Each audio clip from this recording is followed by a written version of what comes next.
मुद मंगलमय पूजनीय संत समाज, सत्संग प्रेमी सम्माननीय भक्त सज्जनों, भक्तिमयी श्रद्धा मूर्ति माताओं बहनों एवं प्यारे बच्चों, अभी हम संतों के द्वारा उनके भजन और कुछ विचार सुन रहे थे। थोड़ी देर आप लोगों के बीच मैं भी कुछ बातें रखने की चेष्टा करता हूँ। सदगुरु कबीर साहब जी की एक साखी है, काजर केरी कोठरी काजर ही का कोट, तोंदी कारी ना भई रहा सो ओट ही ओट।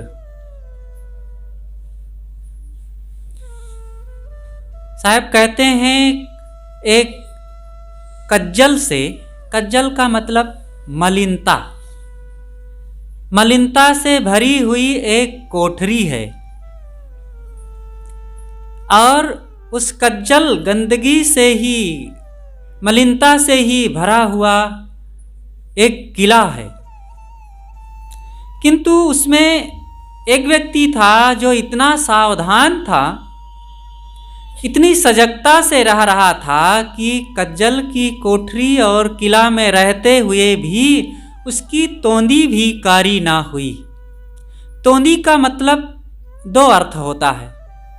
पहला अर्थ तो यह है, तोंदी कहते हैं उंगली के अग्रभाग को, ये सामने का हिस्सा। आदमी कहीं भी जाता है, ये क्या है, ये क्या है, ये क्या है पूछता है, और शरीर में कहीं कोई दाग लगे या ना लगे हाथ में लग जाता है, तो इसे कहते हैं तोंदी। मतलब उंगली का अग्रभाग भी जिसका गंदा ना हो, धूमिल ना हो, इतना सावधान रहा। काजल की कोठरी में रहा, लेकिन फिर भी वो थोड़ी भी उसकी उंगली में कोई मलिनता न आई, दाग न आया। और तोंदी का दूसरा अर्थ होता है पेट, तोंद पेट, और पेट का मतलब यहाँ मन होता है। जैसे कि आप लोगों ने सुना होगा किसी के द्वारा, कहते हैं अरे भैया वो तो कहते जरूर हैं मीठा मीठा, लेकिन उनका पेट खराब है। पेट खराब का मतलब क्या, वो लैट्रिन बार बार जाते हैं। मन खराब है, कहते मुख में कुछ और है लेकिन मन में कुछ और है। तो तोंदी कारी ना भई रहा सो ओट ही ओट, मतलब मन जिसका खराब ना हो, मलिन ना हो, विकारी ना हो, इतना सावधानी से इस संसार में रह रहा है वो कि उसके मन में थोड़ी भी मलिनता ना आई, गंदगी ना आई। कैसे हो रहा सो ओट ही ओट। ओट, ओट माने आधार, आड़, सहारा लेकर के हो रहा।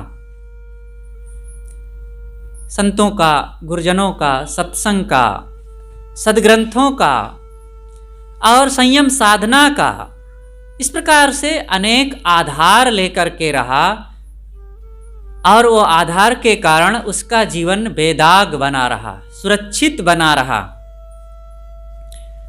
तो इसी पर थोड़ा विचार करें। पहली बात साहब कहते हैं काजर केरी कोठरी। कोठरी का मतलब यहाँ शरीर है, हमारा जीवन। ये कालिमा से, दाग से भरा हुआ है। मनुष्य का जन्म होता है और जन्म होने के थोड़े दिन बाद से ही मलिनता आने लगती है। जन्मजात नवजात जो बच्चा होता है बड़ा मासूम और बड़ा निर्दोष होता है। कोई दुर्गुण नहीं, कोई दुर्व्यसन नहीं, कोई मलिनता नहीं, कोई छल कपट नहीं, कोई गंदी आदत नहीं होती है। लेकिन जैसे ही थोड़ा बड़ा होता है, अब वो सीखना शुरू करता है।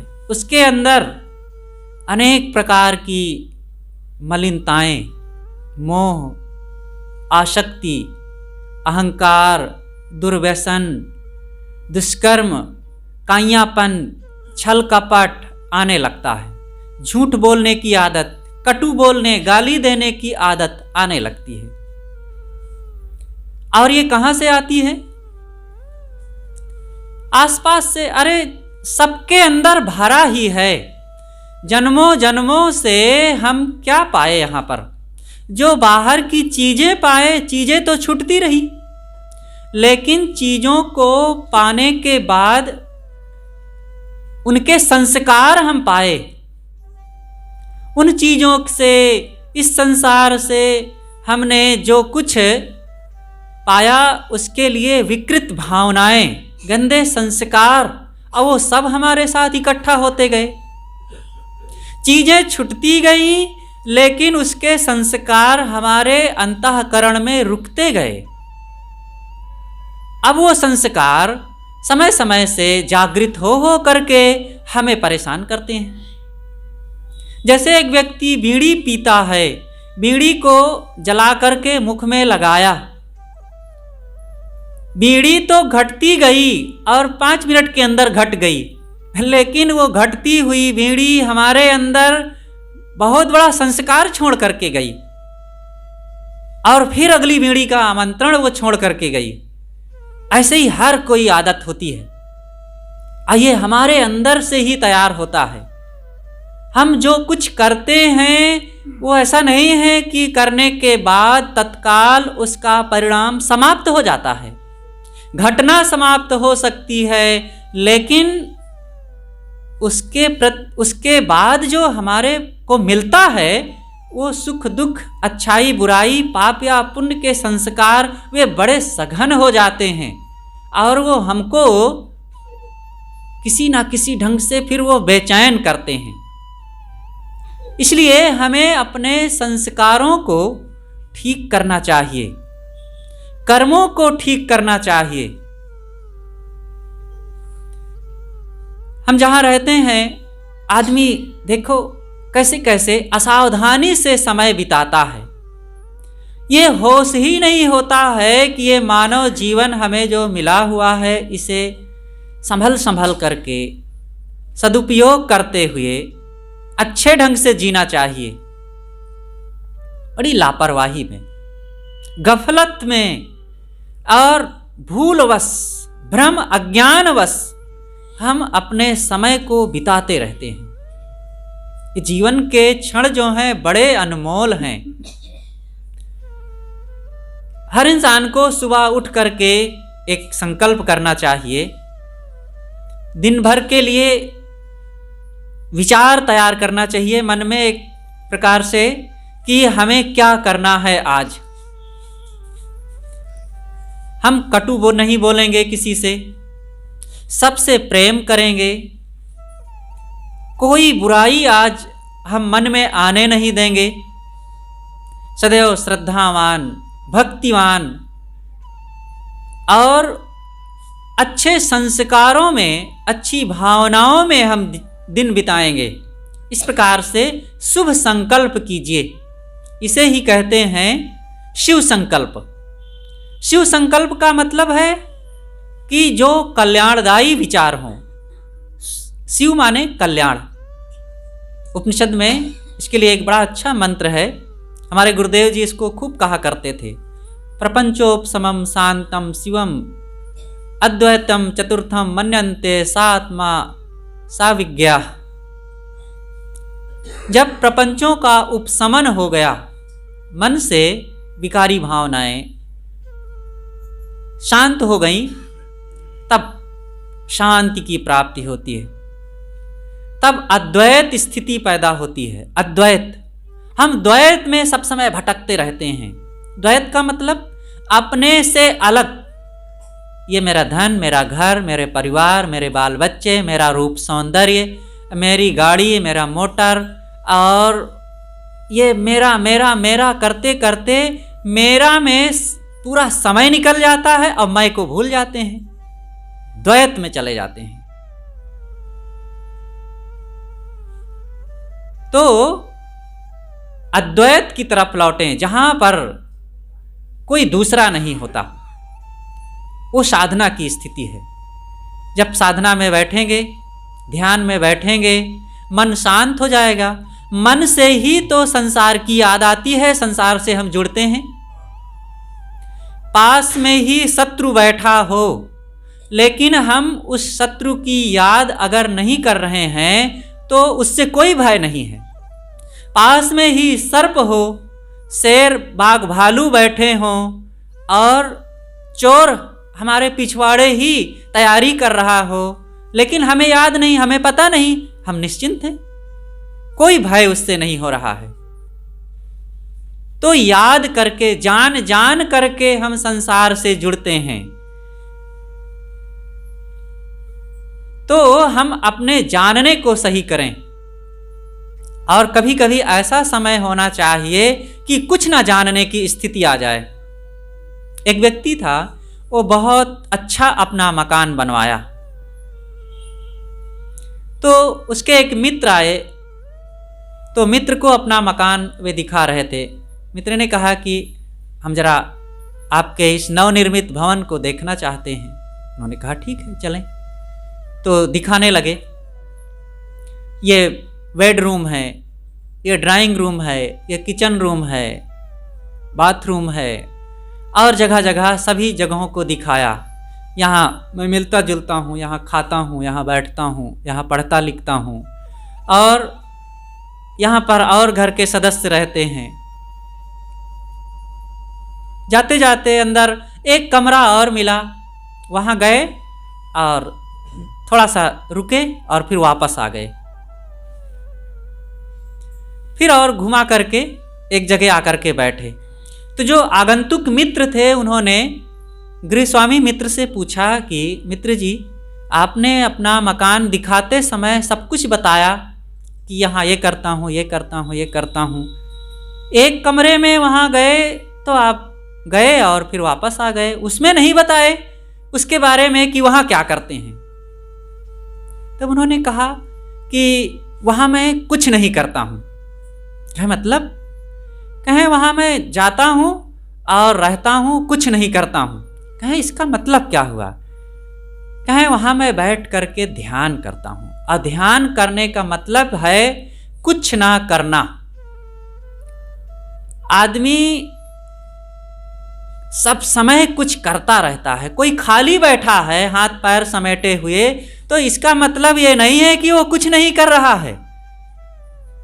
वो मन मन में बहुत कुछ कर रहा है। कहीं किसी से लेन देन कर रहा है, कहीं किसी को डांट रहा है, कहीं किसी से प्रेम कर रहा है, कहीं कुछ हिसाब किताब कर रहा है, तो कहीं कोई योजना बना रहा है। कुछ कर रहा है ना, ऐसा नहीं है कि कुछ नहीं कर रहा है। आपका एक ऐसा समय होना चाहिए 24 घंटे में कि जिस समय आप कुछ ना करते हों।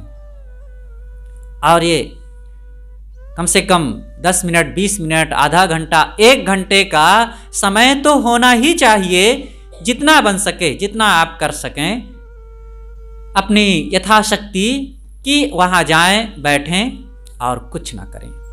ये कुछ ना करने की स्थिति बहुत ऊंची स्थिति है। इस पर और हम आगे थोड़ी चर्चा करेंगे। तो अभी मैं ये कह रहा था, काजर केरी कोठरी, ये शरीर अनेक मलिनताओं से भरा हुआ है। अंदर में ही देखो ना कितने दोष दुर्गुण भरे हुए हैं। हमारे एक तो बाहर से सीखते हैं, और दूसरा है कि हमारे अंदर ही भरा हुआ है, उसको समाप्त नहीं करते, बल्कि और रोज रोज हम बढ़ाते हैं।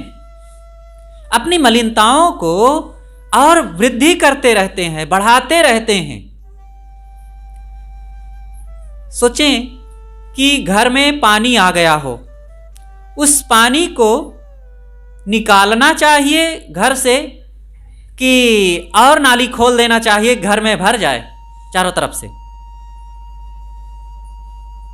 वो पानी चारों तरफ विनाश कर रहा है, चीज़ों को सड़ा रहा है, और ज़मीन मकान सबको कमज़ोर कर रहा है। रहने में हमारी असुरक्षा हो रही है, लेकिन हम उसी में राजी हैं। बाहर शायद ऐसा कोई राजी ना होता हो, लेकिन अपने मन के क्षेत्र में, स्वभाव के क्षेत्र में यही हो रहा है। हमारे मन में अनेक दोष भरे हुए हैं, अनेक गंदी आदतें बन रही हैं, उसी को हम और बढ़ा रहे हैं। और उसी में रात दिन हम लोटपोट करते रहते हैं। सोचें कि इन आदतों से हमारा तो नुकसान हो ही रहा है और आगे हम उन दुर्गुणों की, बुराइयों की पूंजी इकट्ठी करते जा रहे हैं, जिस पूंजी से हमारा भविष्य और दुखमय होता जाएगा। इसलिए प्रत्येक नर नारी को चाहिए कि अपने बुराइयों को, अपने दोषों को खत्म करने का आज मौका है मानव जीवन में। और यही जब तक शरीर स्वस्थ है, बुढ़ापा दूर है, रोग दूर है और विपत्तियां नहीं आई हुई हैं, मन ठीक है और अभी आज हम सक्षम हैं धन से भी, तन से भी। अपने धन को हम सेवा परमार्थ में लगा सकते हैं, तन को भी लगा सकते हैं, संतों गुरुजनों के पास चल करके जा सकते हैं। आज समर्थ हैं, 4 दिन में शरीर बूढ़ा हो जाएगा, आँख से दिखाई कम देगा, कान से सुनाई कम देगा, पैर से चल नहीं पाएंगे, हाथों से कुछ कर नहीं पाएंगे, तब क्या होगा? इसलिए भजन कर मस्त जवानी में, बुढ़ापा किसने देखा है। आगे की आशा ना करें, आज अपनी वो पूंजी को हम इकट्ठी करें, उसकी कमाई करें, तब काम बनेगा। अब वो कमाई नहीं करेंगे तो काम बनेगा नहीं।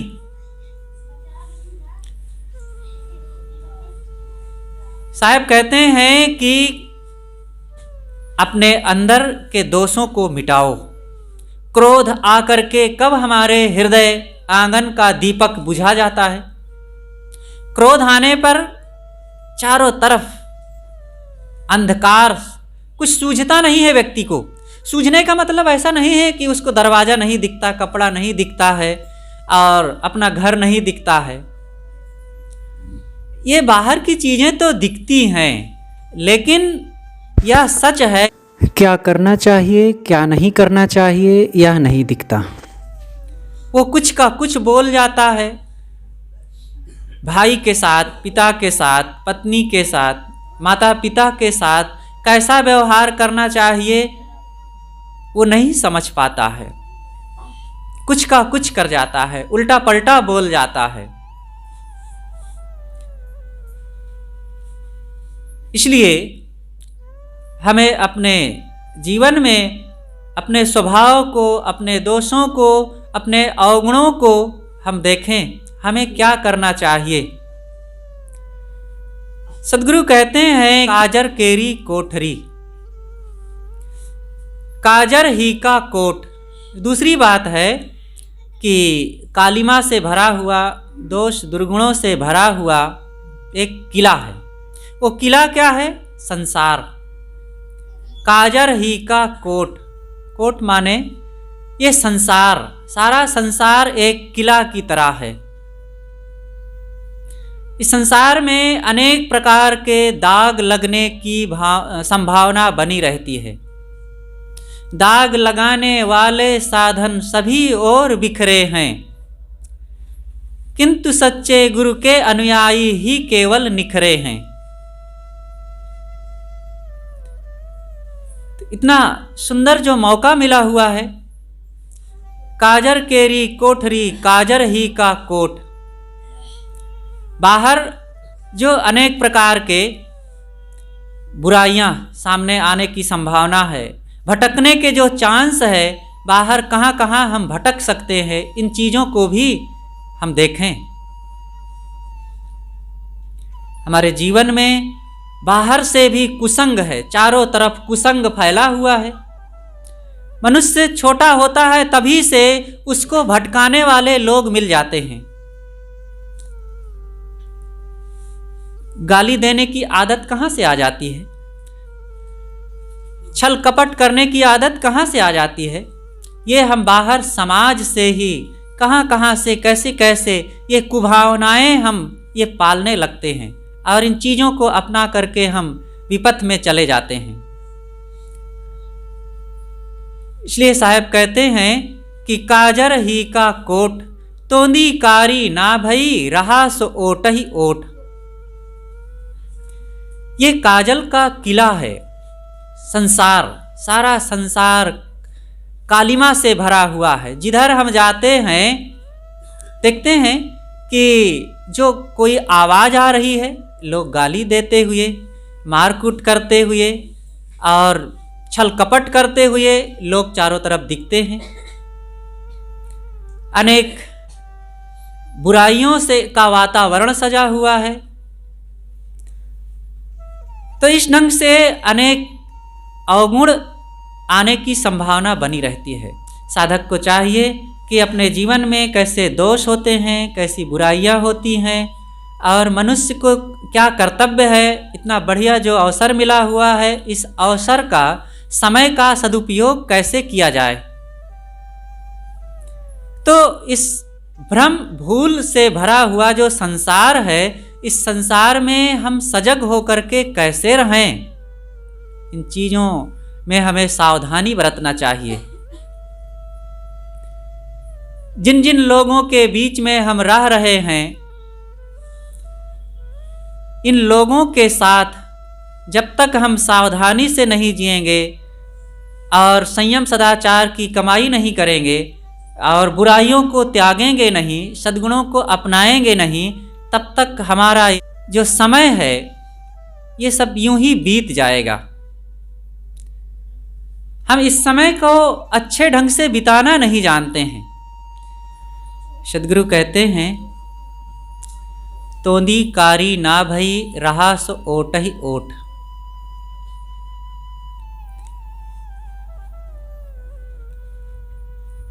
इतना सावधानी से कोई रहे कि इतना आधार लेकर के रहे कि उसके जीवन में कोई दाग ना आने पावे।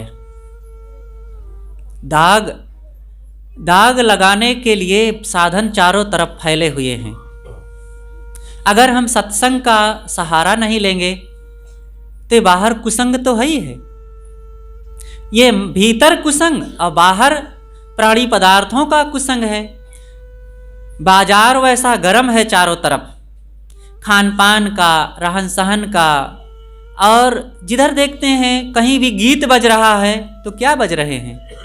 अंधविश्वास के, विषय वासनाओं के, भ्रम के, और घर घर में जो व्यवहार हो रहे हैं, एक दूसरे को लोग ज्ञान के पथ में, विवेक विचार के पथ में लाने के लिए कोई नहीं है, बल्कि विषयासक्ति में, भ्रमपूर्ण कार्यों में और अंधविश्वासों में ढकेलने के लिए तो सब मिल जाएंगे। भीड़ की भीड़ मिल जाती है। वहां जाओ, वहां पाप कट जाएगा, गंगा में स्नान कर लेने से, अमुक देवी के दर्शन कर लेने से। देवी के दर्शन करने से जरूर पाप कट सकता है, लेकिन देवी हो तब ना। इसलिए कुछ आधार होना चाहिए। कोई व्यक्ति, अधिकतम लोगों को तो यहाँ यह भी नहीं पता रहता है कि सत्संग जाना चाहिए, जीवन को सुधारना चाहिए। एक पेड़ लगाया जाता है तो उसके लिए लोग सावधानी रखते हैं कि पेड़ टेढ़ा ना होने पावे, कोई चर ना ले जानवर, कोई तोड़ ना डाले, सावधानी रखते हैं। एक घर बनाया जाता है, घर कहीं अव्यवस्थित ना हो जाए, दीवार टेढ़ी मेढ़ी ना हो जाए, नींव कमजोर ना हो जाए। एक कपड़ा सिलाया जाता है, उसके लिए भी सावधानी रखा जाता है कि भाई ठीक से सिलना, मेरे नाप का होना चाहिए, फिट आना चाहिए, अच्छा लगना चाहिए। क्या हम अपनी जिंदगी के बारे में भी ऐसा सोचते हैं कि नहीं? हमारी जिंदगी टेढ़ी मेढ़ी जिस किसी प्रकार ना बन जाए।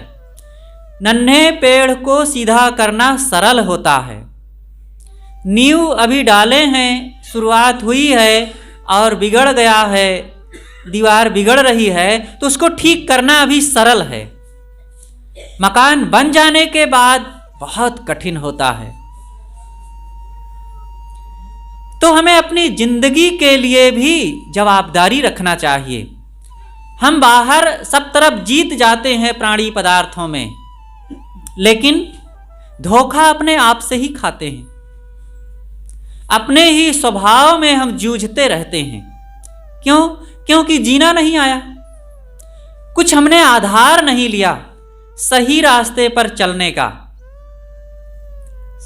इसलिए सद्ग्रंथों का आधार सबसे पहले साधक को, कोई भी कल्याण इच्छुक हो, सद्ग्रंथ सबको पढ़ना चाहिए। आज तो वैसे भी लोग नहीं पढ़ते थे, कम पढ़ते थे, लेकिन ये मोबाइल का समय आ गया तो मोबाइल ने सारा समय खा लिया। छोटे से बड़े, नर से नारी, सबके लिए यही बात है। तो ग्रंथ पढ़ने की आदत हो, ग्रंथों से अपने आप चुपके चुपके हमें ज्ञान विचार मिलता है, जीवन जीने की प्रेरणा मिलती है। और महापुरुषों ने कैसे जीवन जिया, हमको कैसे जीवन जीना चाहिए, ये सब पता चलता है। बिना विवाद के, बिना झगड़ा झंझट किए ग्रंथ हमें कितना बढ़िया चीज देते हैं, एक सद्बुद्धि की प्रेरणा मिलती है। संतों की संगत करना चाहिए, यह आधार है, सही ढंग से जीवन जीने का आधार है संतों की संगति। संतों की संगति करेंगे, देखिए बिना संगति के तो कोई रह नहीं सकता, संगत तो करना पड़ेगा। अब किसकी संगति करते हैं ये विचार करें। बुरी संगति करेंगे तो वैसा जीवन, स्वभाव, वाणी, आचरण, कर्म, आदत, संस्कार सब बन जाएंगे और बड़ा दुख मिलेगा, तन मन धन सब कुछ खराब होगा। लेकिन अच्छी संगति करेंगे तो सब कुछ सुधरेगा और मन प्रसन्न रहेगा, जीवन अच्छा होगा, बाल बच्चों को भी अच्छे संस्कार मिलेंगे, बुढ़ापा सुखद हो जाएगा और हर हाल में हम आनंदित रहेंगे।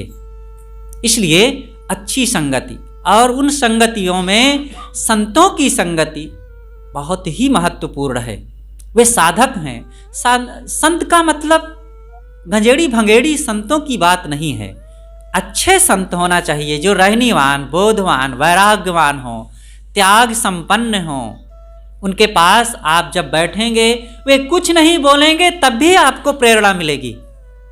आप एक शराबी के पास चले जाओ, जो शराबी हो, शराब पीता हो, वो कुछ नहीं बोलेगा तब भी आपको गलत प्रेरणा मिलेगी, भटकने के लिए, चिंता के लिए और अशांति पाने के लिए। अनेक प्रकार से आपके मन में भय जगेगा, कुसंस्कार जगेंगे।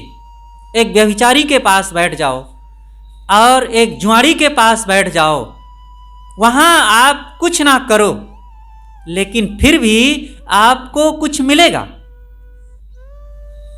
गलत विचार मिलेंगे, गलत आदतें, गलत संस्कार मिल जाएंगे अपने आप। लेकिन एक संत के पास बैठेंगे जो सदाचारी हैं, संस्कारी हैं, अच्छे लोग हैं, तो क्या मिलेगा?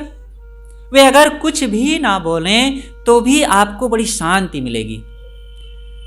सादा जीवन जीने के लिए, शांत रहने के लिए, सद्कर्म करने के लिए, जीवन को निष्काम निर्मोह बनाने के लिए एक प्रेरणा मिलेगी। और ये प्रेरणा कितनी बड़ी प्रेरणा है! ये कोई विद्यालय या और कोई संस्थान से नहीं मिलेगा। कोई ऐसी शिक्षण संस्थान या कोई ऐसी सभा सोसाइटी नहीं है जहाँ पर ये जीवन की सीख मिले। एक निःशुल्क जगह जो है वो है संतों की जगह, गुरुजनों की जगह। तो इस प्रकार से हमें आधार, सदगुरु कहते हैं रहा सो ओट ही ओट। इतना सावधान होकर के वो व्यक्ति रहा कि वो आड़ लेकर, सहारा लेकर के रहा, इसलिए वो बेदाग बच गया। इन बच्चों के लिए भी जरूरत है, माताओं बहनों को भी जरूरत है, भाइयों को भी। सब लोग सदैव अपने जीवन में कोई ना कोई आधार बना करके रहें। अपने व्यस्ततम जीवन से समय निकाल करके समय समय से सत्संग में जाओ, संतों के पास जाओ, कुछ सद्ग्रंथ पढ़ो और घर में ही बैठ करके कुछ चिंतन करो। अपने जीवन के बारे में सोचो, मेरे जीवन का क्या उद्देश्य है? इतना लंबा समय बीत गया है, मैंने इन बीते हुए समयों में आज तक क्या कमाया? लोग अपने रुपए पैसों का, जमीन का हिसाब तो रखते हैं, लोग गिनाते हैं, साहब मैंने अपनी कमाई से अपनी बाहुबल से इतनी जमीन बनाया, बच्चों के लिए इतना काम किया। ठीक है, आप अपने बारे में भी हिसाब लगाइए कि हमने कितना कमाया। अगर आज क्रोध आ रहा है, लोभ मोह में जकड़े हुए हैं और मन उद्वेगित होता रहता है, गाली गलौज देते रहते हैं, तो हमने कमाई तो नहीं किया अच्छी। केवल जमीन बहुत कमा लेने से, मकान बड़ा कमा लेने से और रुपए कमा लेने से तो काम नहीं बन जाएगा। ये तो सब बाहर की चीजें हैं और कब छूट जाएंगी कह नहीं सकते। और फिर छुटी छुटाई हैं, उनसे आपको क्या मिल रहा है? बड़ा घर हो गया है तो आप सभी कमरों में रहते हैं क्या? किसी एक कमरे में, उसमें भी एक खाट पर, और खाट के भी एक आधे हिस्से में रहते हैं ना। बहुत पैसा हो गया है तो क्या करते हैं? पैसा को ओढ़ते हैं कि बिछाते हैं कि खाते हैं?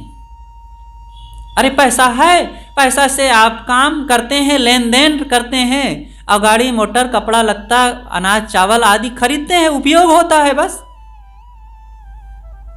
बहुत जमीन हो गई तो जमीन जमीन में है बस। एक मन में केवल गर्मी रहती है कि ये मिला वो मिला।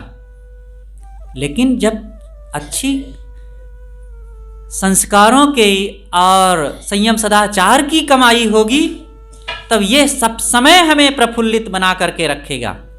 इसलिए हर इंसान को अपने मन में सदाचार की, संस्कार की कमाई करना चाहिए, ज्ञान की कमाई करना चाहिए। तो चिंतन करें और ध्यान करना चाहिए सबको। हर नर नारी को बैठ करके शुरू करना चाहिए। ये ना सोचे कि साहब बैठते हैं ध्यान लगता ही नहीं है, इसलिए मन नहीं होता, क्या करें ध्यान। करेंगे तब ना होगा। एक बच्चा जब स्कूल जाता है, उसको पढ़ाना शुरू करते हैं तो क्या पुस्तक उठाते ही वो पूरा फर फर फर फर पढ़ने लगता है क्या? कितनी मेहनत के बाद, कितने उसको समझाने बुझाने पढ़ाने और उबड़ खाबड़ कुछ करने के बाद तब वो पढ़ना कुछ शुरू करता है ना। इसी प्रकार ये ज्ञान के पथ पर चलना भी, इसमें भी कुछ हम शुरू करें टेढ़ा मेढ़ा, और जब शुरू करेंगे करते करते करते एक दिन ऐसा आएगा कि आप सिद्ध साधक बन जाएंगे। जब बच्चा चलना शुरू करता है तो गिरता ज्यादा है कि चलता ज्यादा है? गिरता ज्यादा है, लेकिन बहुत गिरने के बाद भी गिरना सीखता है कि चलना सीखता है? इसी प्रकार साधना की भी बात है। जब हम ध्यान में बैठेंगे, अपने जीवन का अवलोकन करेंगे, तब पता चलेगा कि फिसलते ज़्यादा हैं। बार बार मन फिसल जाता है, बार बार कुछ ना कुछ कटु बोल देते हैं, कई बार मन विकारी होता है, फिर मन को हम रोकते हैं, क्यों ऐसी भूल हो जाती है, क्यों क्रोध आ जाता है, क्यों लोभ आ जाता है, क्यों वासना आ जाती है, बार बार होता है। लेकिन अब बार बार आता है तो हम रोकते हैं मन को, और फिर आ जाता है तो क्या अब रोकना ही बंद कर दें? जब इतना हम मन को संभालते हैं और इतना सजग हो करके रहते हैं तब मन की ये दशा है, और जब सजगता छोड़ देंगे तब क्या दशा होगी? तब तो फिर घर से निकलना मुश्किल हो जाएगा ना, कहीं चलना मुश्किल हो जाएगा। एक ही दिन में फिर कूट कुटम्मस पीट पिटम्मस हो जाएगा। तो जब इतनी सावधानी में इतना सदाचारी और सुधरा हुआ जीवन है, तो इसी को और बढ़ाते चलेंगे तब हमारा जीवन कितना ना और सुधर जाएगा। जिन महापुरुषों को आप लोग पूजते हैं, चाहे वे सदगुरु कबीर साहब हों और तथागत बुद्ध हों, सदगुरु अभिलाष साहब जी, सदगुरु विशाल साहब, सदगुरु निर्दंद साहब, कोई भी संत महापुरुष हों, आज वे क्यों पूजे जाते हैं? अपने उस कर्म आचरण के कारण। और वे भी कभी बड़े साधारण से रहे, साधारण उनके जीवन में कर्म आचरण रहे, लेकिन धीरे धीरे धीरे बदलते बदलते अपने जीवन को वो पूरी तरह से बदल डाले और महान हो गए, पूज्य हो गए, और आज वे चमकते हुए एक सितारे बन गए। हम भी वो करें, हम में भी वही संभावना है। महापुरुषों को पूज करके पूजने की वस्तु बना करके उनको ना रखें। ये सीखें कि जैसे वे थे वैसे हम हैं। तो इसी प्रकार जैसे वे धीरे धीरे सुधरते सुधरते अपने को बदल डाले और महान हो गए, तो हम भी हो सकते हैं। लेकिन आज अनेक संप्रदायों में लोगों ने क्या किया है, अपने अपने पूज्य जनों को, गुरुजनों को पूजने की वस्तु भगवान बना करके छोड़ दिए। और जब भगवान बना दिया जाता है ना, तो उनसे कुछ मिलता नहीं है फिर, क्योंकि फिर तो ये कहेंगे अरे वो तो भगवान थे इसलिए वे महान थे, उनके जीवन में इसलिए निर्दोषता थी, दोष दुर्गुण विकार नहीं थे, हम तो साधारण इंसान हैं, हम कहाँ ऐसा बन सकते हैं। भगवान बनाए नहीं कि उनको दफनाए नहीं। भगवान किसी को बना दीजिए, फिर समझ लीजिए कि उनको हमने दफना दिया, फिर उनसे हमें कोई प्रेरणा नहीं मिलेगी। लेकिन जब उनको हम संत मानेंगे, मनुष्य मानेंगे, सद्गुरु मानेंगे, तब उनसे प्रेरणा मिलेगी कि वे भी एक साधारण इंसान थे और धीरे धीरे महान बने। इसे कहते हैं उत्तारवाद। अवतारवाद और उत्तारवाद, यहीं पर उसकी चर्चा होती है। अपनी बातें मैं समाप्त कर रहा हूं कि उत्तारवाद का मतलब ही होता है कि उत माने होता है ऊपर उठना, धीरे से साधारण स्थितियों से ऊपर उठने के क्रम को उत्तारवाद कहते हैं। और ये उत्तारवाद का क्रम है बुद्ध, महावीर, कबीर आदि महापुरुषों का जीवन। ये साधारण थे और अपने जीवन को गुरु भक्ति, सेवा, सत्संग, सदाचार, संयम, साधना करते करते सामान्य से विशेष बना डाले, ऊपर उठ गए। लेकिन इन महापुरुषों की प्रतिक्रिया में, बुद्ध महावीर की प्रतिक्रिया में सनातन धर्मियों ने अवतारवाद की कल्पना की, क्योंकि वे देख रहे थे कि बुद्ध महावीर की सभाओं में, उनके संघ में जिधर देखो उधर आम पब्लिक खूब हजारों हजारों इकट्ठी हो रही है और सब बुद्ध बुद्ध बुद्ध कहते हुए उनके संघ में मिल रहे हैं। तो लोगों को लगा कि अरे हमको तो पूजने वाले अब कोई रह ही नहीं जाएंगे, सब तो इन्हीं लोगों के पास चले जाएंगे। तब उन्होंने फिर एक कल्पना किया अवतारवाद की। तो उन्होंने कहा कि अरे तुम्हारे महापुरुष तो साधारण धरती पर रहने वाले इंसान थे और वो अपने को बदल करके धीरे से बड़े हुए। हमारे यहाँ तो अवतार, भगवान ने अवतार लिया, वो परमात्मा था, परब्रह्म परमात्मा, अनंत ब्रह्मांड नायक, और वो अपने को गुणों को घटा करके ऊपर से नीचे आया। वो महान था, अपने गुणों को घटा करके वो साधारण बन करके और आया, वो रामकृष्ण के रूप में। इसे कहते हैं अवतार। अवतार का मतलब उतरना, महानता से नीचे की ओर उतरना। यह वैज्ञानिक नहीं है। अपने को घटा, कोई भगवान है, परमात्मा है, पूर्ण है, तृप्त स्वरूप है, अब वो साधारण बन करके आया, धरती पर रेंग रहा है और फिर बन बन भटक रहा है। फिर उनकी पत्नी को कोई उठा ले जाए, फिर वो रोवे और पूछे, पशु पक्षियों से पूछे, पेड़ पौधों से पूछे। आपकी पत्नी खो जाए तो कम से कम आप गाय बैल घोड़ों से तो नहीं पूछेंगे, और फिर पेड़ पौधों से नहीं पूछेंगे कि मेरी पत्नी इधर गई है क्या। और भगवान जी ऐसे कर रहे हैं, यही भगवान जी की लीला है। तो ये सब काल्पनिक बातें हैं। इन बातों से अलग होकर के हमें ज्ञान, विवेक, विचार के रास्ते पर आना चाहिए, जिससे हमारे व्यक्तिगत जीवन में सुधार आवे, कर्म आचरणों में सुधार आवे और हम अपने आप को समझ सकें। हमें भगवान को समझ करके, परमात्मा को, देवी देवताओं को समझ करके शांति नहीं मिलेगी।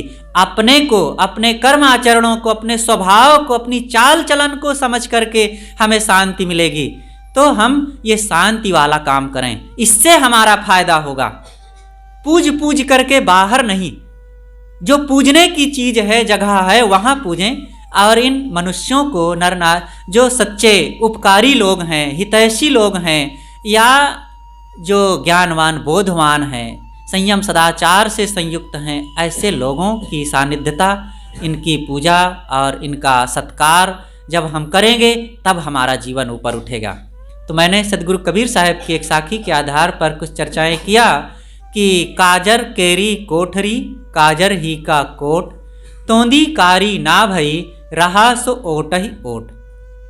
ये शरीर अनेक दोष दुर्गुणों रूपी कालिमा से भरा हुआ है और संसार में भी चारों तरफ कुसंग का बाजार गर्म है, चारों तरफ चीज़ें भी वैसी फैली हुई हैं और बात व्यवहार बोल चाल का भी वातावरण वैसा ही है। तो संसार में भी चारों तरफ वही चीज़ें हैं, लेकिन इसी संसार में रहना है, कहाँ चले जाएंगे अलग छोड़ करके।